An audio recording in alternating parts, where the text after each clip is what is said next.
Hi, we're here at Occupy London, which is the movement here in the UK that's part of the international Occupy movement.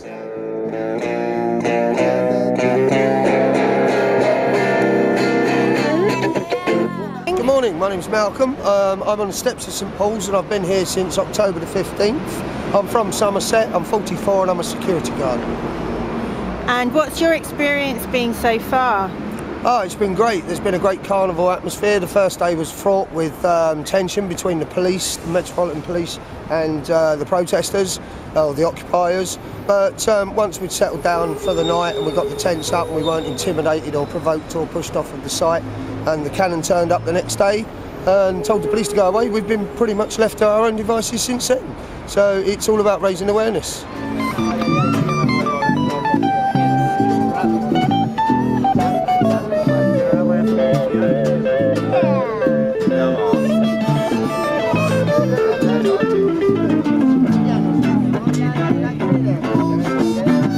We're in near St Paul's Cathedral in London, and we're also to the left here to outside the National Westminster Bank, which is a greedy, selfish, arrogant institution on one side, and on the other side we have a supposed spiritual institution which is also corrupt as well.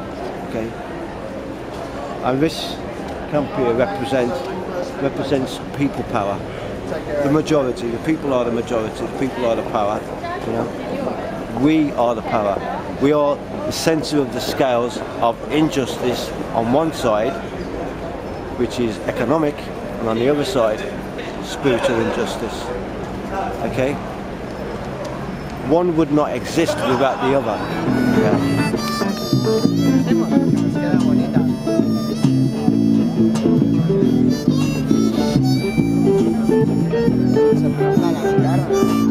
In the first week there was a bit of an issue with the church trying to keep quiet on the subject of does it support the people or is it a lapdog to the corporate sponsors, the people like JP Morgan, Rothschilds, Goldman Sachs, the sponsors behind the cathedral.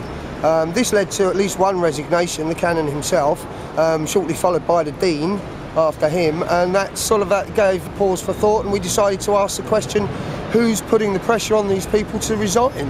So we dug a bit deeper and we found that the sponsors were all the elite of the world and the trustees are all directors of banks, all except one who's an ex-chief of police for the Metropolitan Police, Sir Ian Blair. He's another trustee of St Paul's. So that led us to ask the question, is God for sale? And if so, how much was he bought for by the corporations? Because maybe we, as the British public, could have a whip round and see if we can't raise the same sort of counter offer and maybe buy God ourselves. When that was the question raised, obviously the church really did have to pull its finger out and make a decision. And luckily enough, it chose to come down on the side of the people, which was to practice what it preaches. And that's every Sunday: compassion for your fellow man, love thy neighbour, season of goodwill coming up to all men, etc. But sadly, the corporations are still going to go ahead and evict us from St Paul's land without St Paul's standing up for the people, and they're going to use planning permission laws to do so.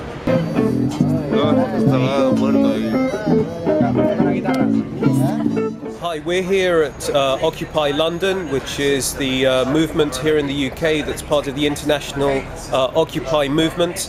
And my name's Imam Dr. Mohammed Al-Husseini. I'm in the outside world. I teach at a Jewish rabbinical college. I teach Jewish rabbis Islam in a Jewish context, and I also teach Christian ordinands at Oxford and elsewhere, and other Christian theological colleges. I teach them Islam in a Christian context. But here I'm part of the clergy liaison group that works between the protesters here in the camp, and right next door we have the beautiful St Paul's Cathedral, on whose land a lot of this camp is. So I'm part of the clergy liaison group that works between these two communities.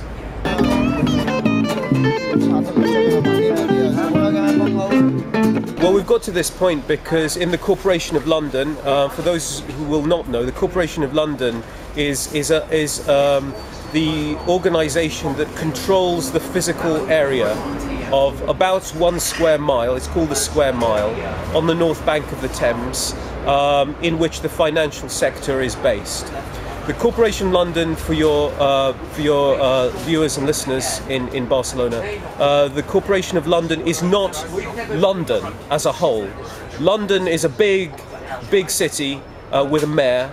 The Corporation of London is a small part of that and is only about 1 square mile. But on that 1 square mile are the big banks, the big city firms, and it operates almost kind of as an autonomous state.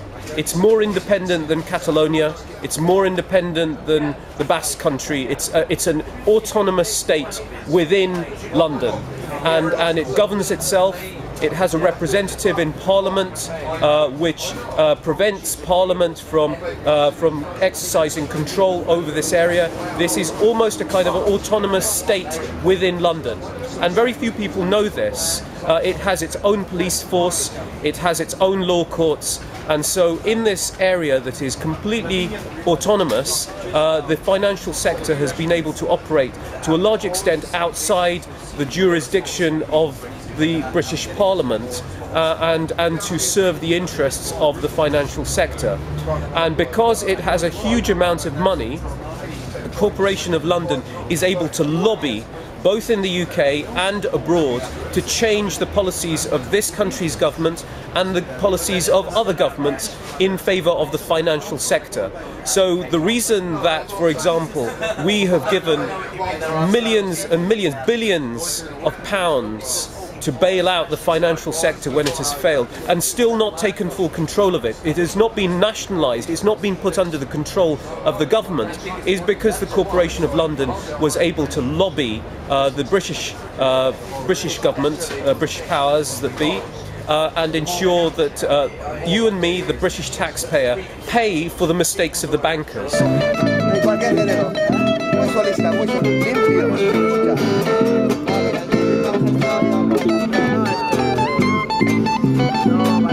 If you follow me, this is the notice board. As you notice, there's no graffiti at all in the track. This is our small Greek community in Greece. Okay. Got fresh water as well. Some people don't like coffee or tea or anything like that, so we've got fresh water.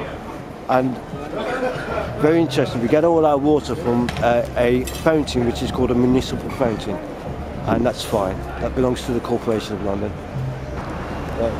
So this is the water fountain where the camp gets its water from, and that comes from a spring, and it is not provided by the Corporation of London because it's a natural spring. Okay.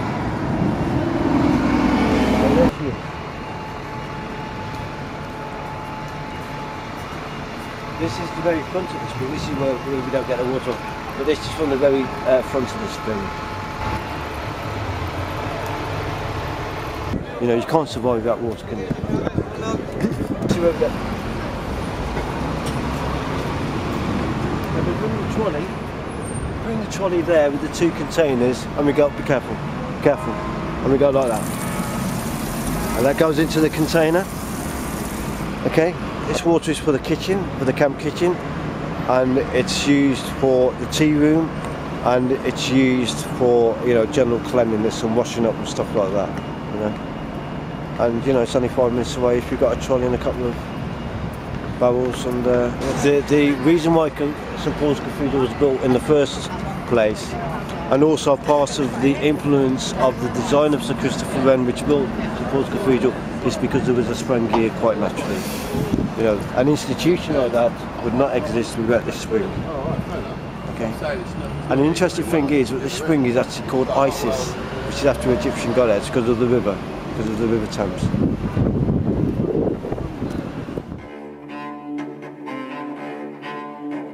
2011. Welcome to the age of downfall. Spit Monkey, Sonic Studio, Tim Well. All we've ever known is occupation. And there is no excuse for them trying to take out the tents on this ground, on St Paul's ground, before they've taken it up with St Paul's. because we're on St Paul's ground. Therefore, it's St Paul's that is breaking planning permission.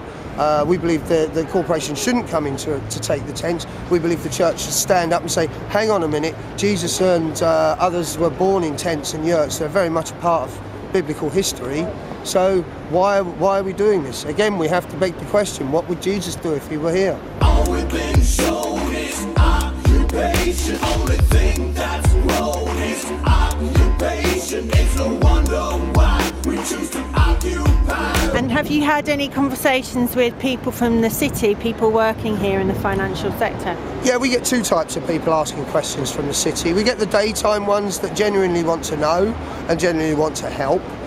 Or they do want to voice their displeasure at our being here, but they do it in a civil manner. It's normally in their lunch hour, and in fact the majority outweigh the minority with regard to the bankers that do come over and support our action. A lot of them aren't very happy in their jobs, but they obviously can't speak out.